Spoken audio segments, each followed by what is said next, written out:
Hello and welcome to How to Draw 3D Illustrations on Procreate.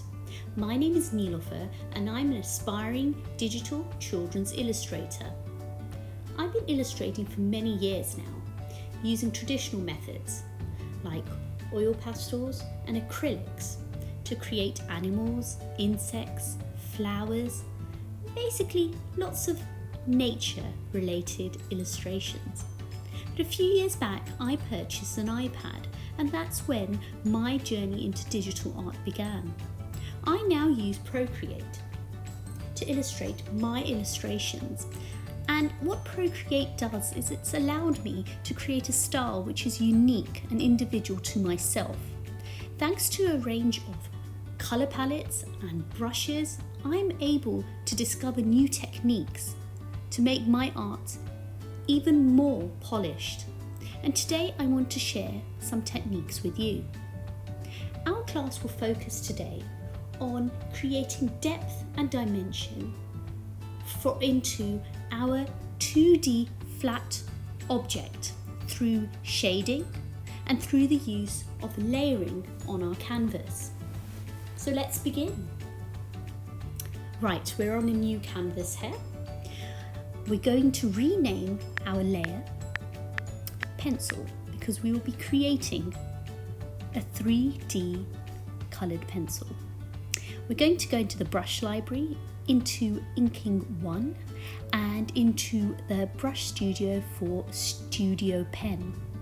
We're now just going to go into the left hand side and reduce our nib, and we're going to create two parallel lines. Now what you'll see is if I create the line, I just need to put a bit of pressure on the end of my tip and a new proper line will be created. You can see that I've done this with the back of my pencil with the arc. Now I'm going to use that effect again. I'm going to create a line and then press my nib in so Procreate can create a straighter line in it. We're going to be creating a series of triangles which will depict the top of our pencil. We're just coming up to the end of our triangles. And after this is done, what I need to do is create a point at the top which will be the head of our triangle where our lead pencil will be shown from. Perfect.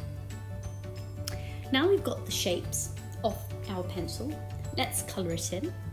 I'm going to go for a bright red for the base of the pencil, and I'm going to use an orange for the area which is the sharpened pencil. I'm now going to create a triangle at the top to depict the lead coming out from the pencil. I can do a rough triangle, then again press on the surface and Procreate will make a triangle there for me.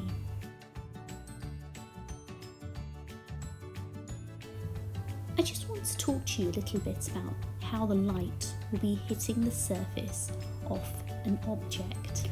What we'll see is where the light is being blocked by the pencil, there will be shadows. And where the light has hit the pencil base, there will be a lighter colour on the pencil itself. So let's create those effects through our techniques. We're going to create one layer and we're going to rename it shadow. This will be at the bottom of our pencil, and we're going to create a new layer again which will be above the pencil layer, and we're going to title that or rename it as light. Right. Next, let's go back to shadow and we're going to go and take a darker colour. I'm going to go for black, you can go for grey. We're going to then go into the brush library, scroll up to airbrushing 1 and use the soft brush. We're then going to go to the left hand side and we're going to increase our nib to around 5%. And let's just gradually, slowly shade in that section underneath. You can see the soft brush that I'm using allows me to create curvatures and there's some parts which are more fluid than others. Next, we're going to go onto our top layer for light. I'm going to reduce the nib again, and we're going to create the effect at the top. We're also going to continue that effect onto the nib on the side too. And there you have it, our 3D pencils. I really hope you enjoyed this lesson. Thank you so much, and see you next time.